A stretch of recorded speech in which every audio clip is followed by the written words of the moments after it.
you were looking for career advice from a career coach, and he had led teams that have placed over 6,000 pros in 21 industries, worked at the largest Fortune 500 recruitment firm in the world, was responsible for over $50 million of placements of executives, and was one of the top recruiters recognized nationally while serving in the United States Army, you'd probably say he's qualified. This is the Executive Career Upgrades Podcast. Career competition is fierce. If you're a director, a VP, or an executive, this podcast is for you. This is the Executive Career Upgrades Podcast. And this is your host, Tim Madden.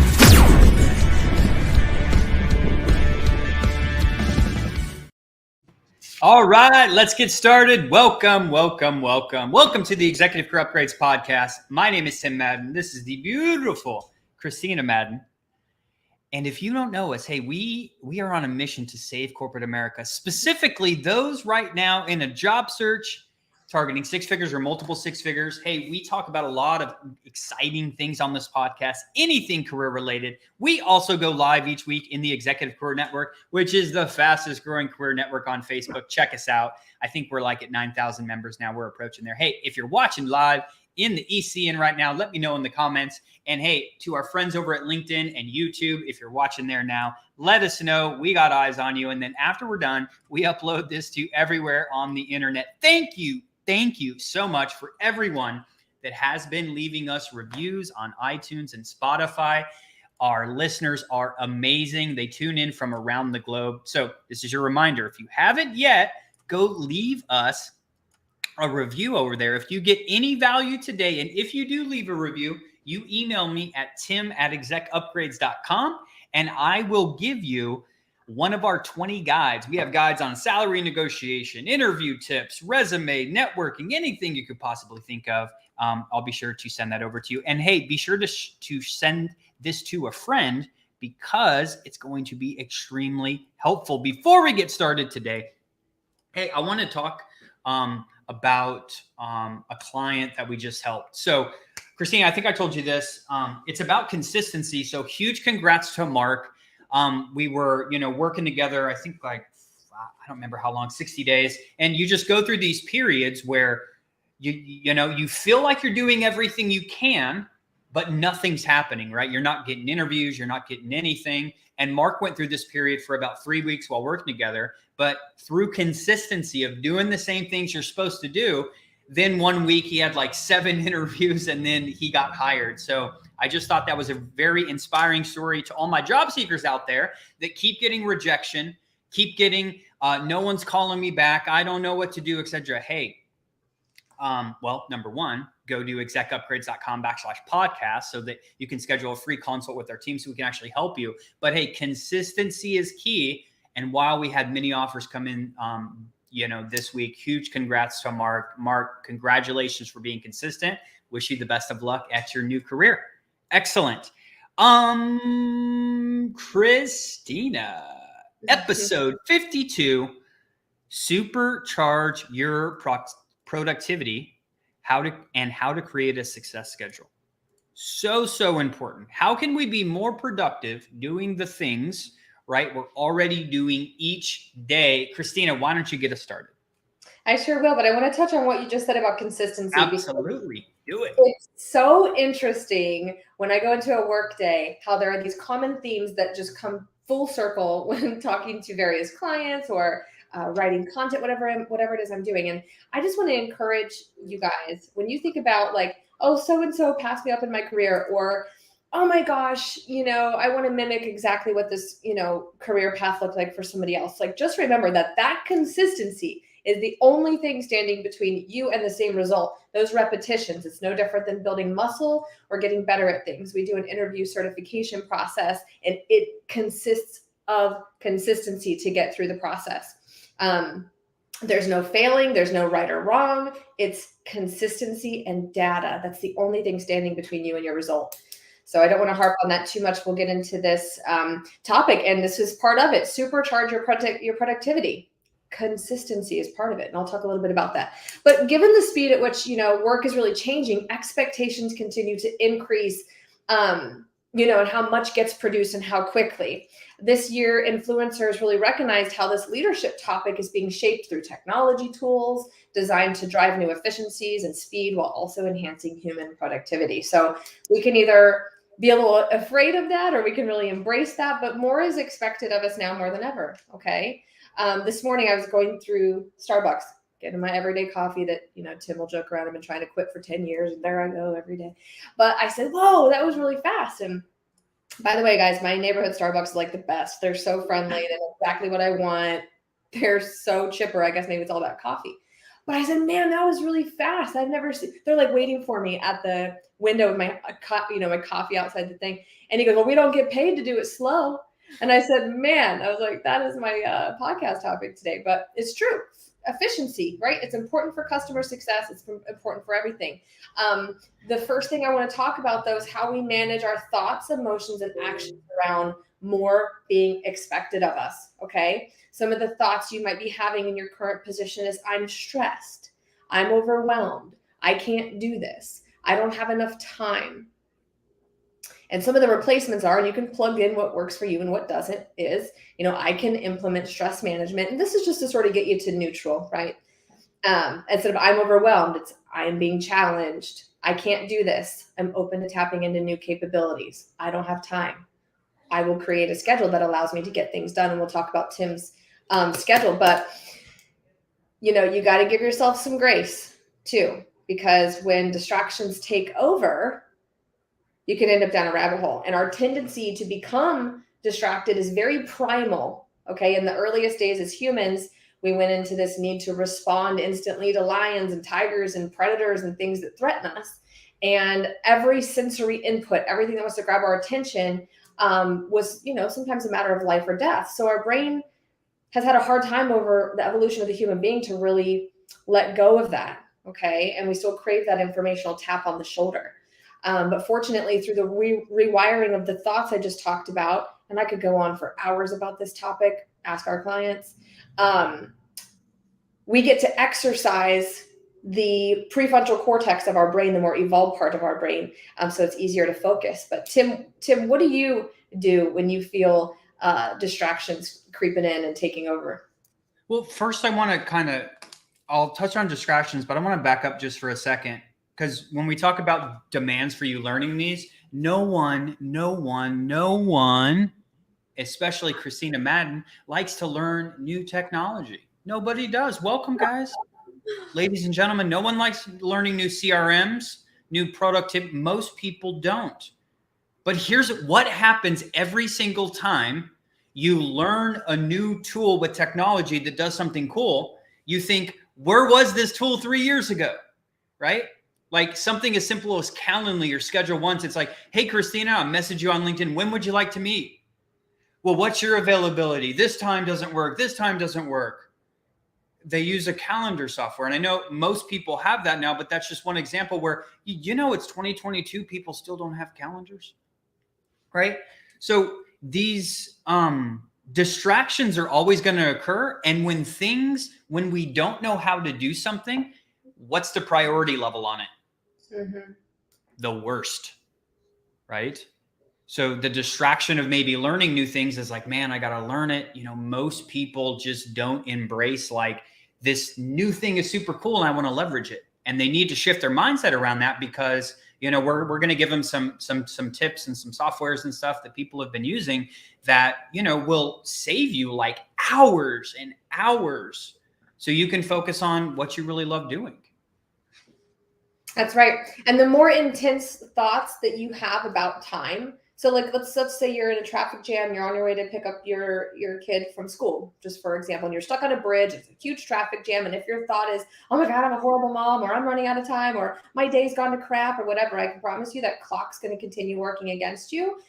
And you'll find if you release some of that intensity, even about deadlines or whatnot, you're telling you, think I'm crazy or not, the clock starts working for you, time slows down. You really do have the opportunity to manipulate time and keep your body out of fight or flight. But here's what I want you to do.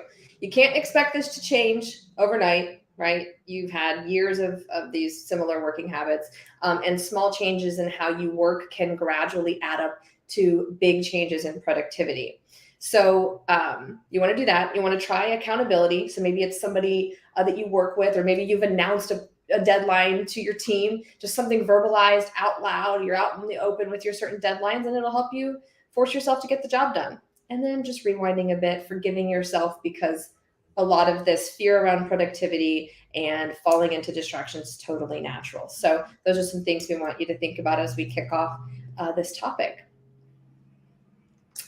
Last week, we talked about well-being. Okay, so I wanted to make sure that we sort of infused that back into this conversation, because your well-being directly impacts, your productivity. And I know that might sound like, oh, Christina, duh. Okay, but there are so many of you out there that are burnout, and you're stressed out, and your health is on the back burner. And I'm telling you, obviously, that's going to destroy your levels of productivity. Never mind your passion or your creativity. They can't coexist. How do you manage being burnout, Tim? And how does that affect how productive? Because we're productive around here. We don't compromise targets. So what happens when you neglect your health and, trying to meet your targets? Mr. 75 hard. Yeah. So, let's just talk about, I'll tell you how I deal with it. Right. But first, let's talk about just being productive. Do me a favor if you're taking notes. That's doing the things that you really don't want to do. Mm-hmm. We'll talk about calendars, right? But, and how to stay focused. But most of the time, having a productive day, there's always going to be things on your calendar that you typically don't want to do. So here's a way that I normally get past that. The things I don't want to do, I typically do first thing in the morning, and I don't stop until they're done. And let me tell you, when you do this, you always feel tremendously better through the rest of the day. Because when you have those tasks that you don't want to do, but then you achieve them, you just feel so much better, right? And the specific question Christina asked, I lost my train of thought. Sorry, Christina. How do I deal with distractions? Was that the question? No. So when you find yourself not being on track with your health or burnout, how does that show up for you in your abilities to really produce here at ECU? Hey, if you want to be a high achiever, you have to have energy. You have to have energy. You have to inject positive information to your mind every day. You got to drink water, and you got to move your body. Right? Even if you're not a workout person, a gym person, get out and a walk for 30 minutes. So what I typically do in the morning, I always get my workout in the morning. I always drink water. I typically always have a healthy breakfast, and I always listen to positive information. That helps me over time not worry about getting burnt out, because it's self-care and I'm taking care of myself. How are you going to be a highly productive person that don't have time to work out, don't have time to drink water, don't have time to eat right and just roll through McDonald's every single day, don't have time to listen to positive information? Look, are you not worth it? This is all you get right here. This, right, produces all of your outcomes in your entire life. You're not going to. For those of you who can't see Tim, he's pointing to his body. It's the only place we have to live. I'm just saying. How are we not going to take care of ourselves, which is our biggest investment in our life? Your ability, your health is going to affect your productivity, your family, your relationships, etc. So times I do get burnt out, I'm never doing those things, right? I'm drinking Red Bull, caffeinated products, not getting my workouts in, eating stuff I shouldn't, right? Not feeling good, which is going to lead to burnout as well. So those are just some things I do in the morning that helps me, Christina. Yeah, just like one of our clients was saying, just before this is, he'll do the same thing. He'll get up in the morning and knock one thing out. And then you guys know the law of, maybe somebody can help me out in the chat, but an object in motion stays in motion. So if you do one thing, just like the compound effect, also, if you've read that book, talks about, it usually leads to the next thing and the next thing. Even if they're perceived just small baby things, they add up. So for example, I married a military man. If you didn't know, he doesn't care about making the bed, which is crazy to me because he's from the military. Me, if I make my bed, I know, like, for sure, I'm going to move on to next big things. Like, so for me, it's just even those, those small things. Another tip is, guys, don't let your de-stressors become your stressors. And what I mean by that is going back to like the cooking piece. Let's just say for some of you, it's something that de-stresses you and you really enjoy it, but then all of a sudden you don't enjoy it anymore and you're like, oh, but I still feel like I have to cook. No, forget that. Don't cook. Do something else that's a great de-stressor. Never let your de-stressor become your stressor. I love that tip. All right, moving on to probably the number one talked about topic in corporate America, in our coaching groups. Every person on the street, every post I see is artificial intelligence, guys. Automation, technology, how it's helping not only organizations be more productive, but even yourself. And we'll give you a couple examples soon. But hey, automating manual and repetitive activities in corporate America that you do and your life has helped so many organizations survive the past couple of years, right? Due to the Great Resignation, due to COVID, et cetera. You have to have these things in place, right? Who likes doing the same thing every single day when they could use something automated that would free up that time? So Christina, and I want to get your thought on this too. McKinsey just did a recent research project, right? Talking about digital transformation tools, automation, et cetera. And it said that 60% of companies that are employing automation to increase customer engagement, satisfaction, drive productivity, right, is really paving the way and making it so much easier to do these tasks. So think about this. It's happened recently. Everyone's purchased a product, right? But think about this. How many products that you've purchased from different places do you get like a text reminder to review it, an email to review it? How was our service? How could we do better, et cetera? Can you believe even there's lots of big, decent sized companies out there that don't do a good job capturing this, right? So would you rather have this automated, just as an example?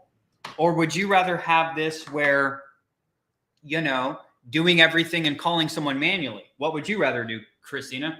Call 1,000 customers buying something off a website, or set up something automated to actually, increase this?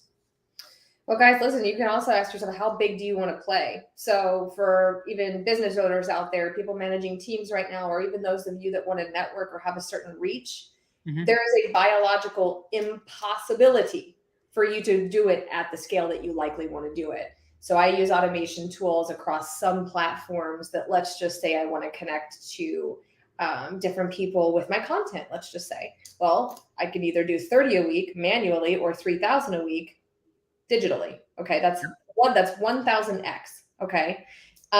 So to me, it's going to make everyone's life a lot easier, and we can resist it or we can get excited about it. How can it serve you? I know that this is an extremely controversial topic, okay, about AI taking jobs, and it makes people really uncomfortable. I think, okay, but we're not always just talking about robots and some really high level stuff. In fact, I'm not even well versed on that. We are talking about tools and resources to really help organizations build and connect and grow, not just profitability, but productivity and reach. So it's even amazing. on the personal side, right? So we do so much stuff. So if you want to have productive personal hacks, hey, think about how much time.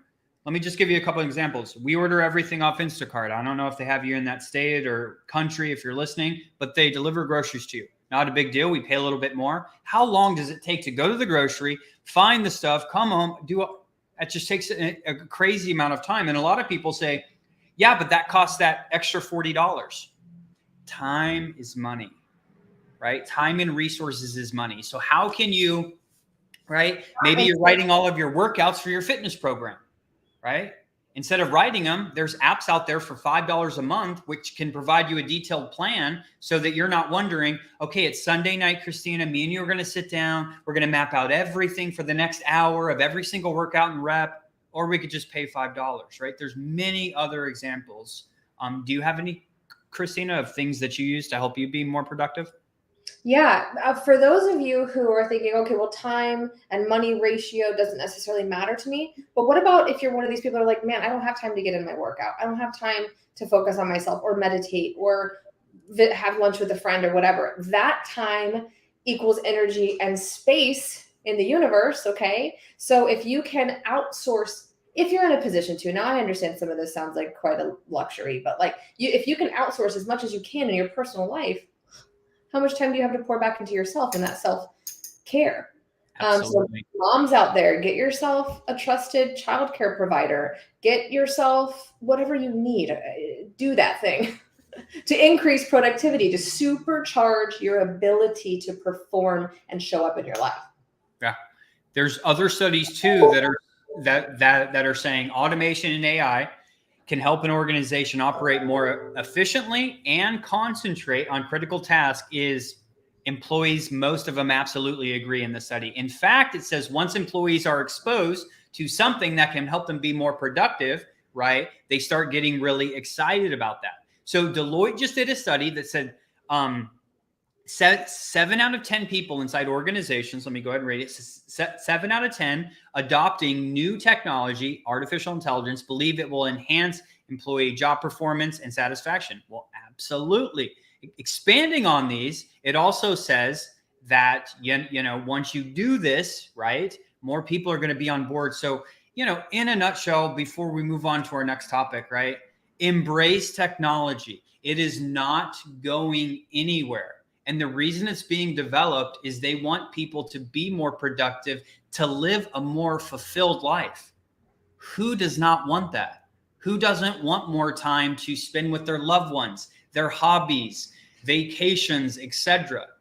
You cannot do everything manually. You just can't. Not at the rate and growth and speed that you likely want to. And you guys see how productivity really is a state of mind. Like, it's a state of being. It's a lifestyle, being productive. So if you keep finding yourself letting yourself down and not getting everything done, you need to look at all of these topics, your thoughts, everything, your mindset around it. But also, Tim has a really cool tool that even a couple of our employees swear by. I personally have not even used it or heard of it. I don't know how that's possible, but I'm here for this lesson on the success schedule. So kick us off, Tim. Yeah. So I did a whole podcast episode on this. We wanted to circle back maybe about a year ago. It's talking about how can we manage our day most effectively, right? While it's not maybe the most exciting topic, it's probably one of the most important topics in your life right now. So what I like to tell people, Christina, is you have 8 hours to sleep, 8 hours to work generally, and the remaining 8 hours is going to determine the quality of your life. Hey, while you're sleeping, you can't do anything. While you're at work, either growing your own business or maybe you're a corporate executive, it's hard to even call the doctor to schedule that appointment, right? The remaining 8 hours is going to determine the quality of your life. What are you going to do with those 8 hours? Got to spend time with family. You got to do what we said, grocery, fitness, whatever it is, right? That's going to determine the kind of life you have. So I have this pie graph that I've created. It is my success schedule that says, what time am I waking up? What time am I eating? What time are we getting our little man out the door? What do me and Christina have to talk about? Then, of course, everyone has their general work calendar, right? When are you taking lunch? What are you doing after work? When are you getting your self-development? When are you getting your fitness? When are you doing all these things? It all goes back to planning. How can you plan your day? Your day probably doesn't change that much, right? If you're listening to this podcast, you're probably a corporate director, VP, or executive. You're like, hey, I typically wake up on this time. I go to bed at this time, right? How are you managing your time? And have you ever written it down? If you don't, those 8 hours that increase the quality of your life are going to be spent, wasted. 10 years is going to pass over the next decade, and you're going to say, oh man, I'm still in this job that I don't like. I'm still doing this. I'm still doing these things, right? So having this mapped out is extremely important for you to just have a successful life, to make sure you're continually growing, because what happens when you don't plan? Okay. If you don't have a plan, how could you ever be successful?